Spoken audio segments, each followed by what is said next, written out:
8 ampere का charger है।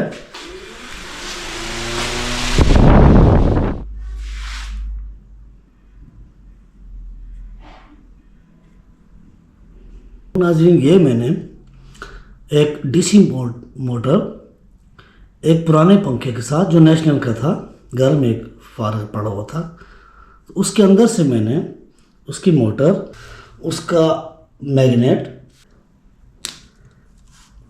Wiring, auto rotator, Chhabra, पंखा अपने स्टूल की मदद से, ठीक है, जो मेरे पास घर में अवेलेबल था, ठीक है, उसकी मदद से मैंने निकाला है और इस पंखे को मैं इस्तेमाल में लाया हूँ।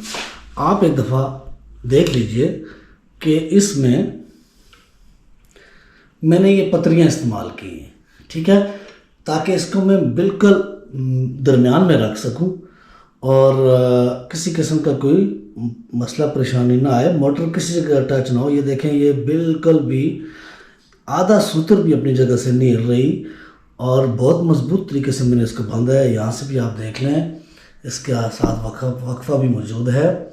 इसके अंदर बैरिंग लगा हुआ था, तो मैंने बैरिंग को निकाला ताकि मेरी मोटर मज़ीद आगे आ सके, ठीक है, ताकि ये पंखा आसानी फिट हो सके। और इसमें ये देखें गुंजाइश मौजूद है कि ये मसला नहीं करेगा।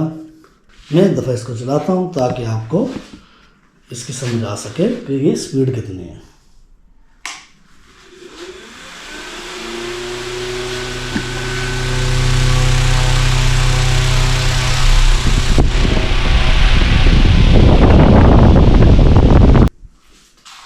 तो अभी मैं इसके बाकी जो चीज़ें हैं वो इसके साथ लगाता हूँ, लगा के इसको दोबारा फिट करके और एक फाइनल रिव्यू आपको दोबारा दिखाऊंगा कि ये कैसा दिख रहा है, ठीक है। होप सो कि इंशाल्लाह आपको पसंद आएगा। तो व्यूअर्स, उम्मीद है आपको मेरा ये तजर्बा पसंद आया होगा। अगर पसंद आया है तो लाइक करना बिल्कुल मत भूलिएगा और सब्सक्राइब कर दीजिएगा। बहुत शुक्रिया। अस्सलाम वालेकुम।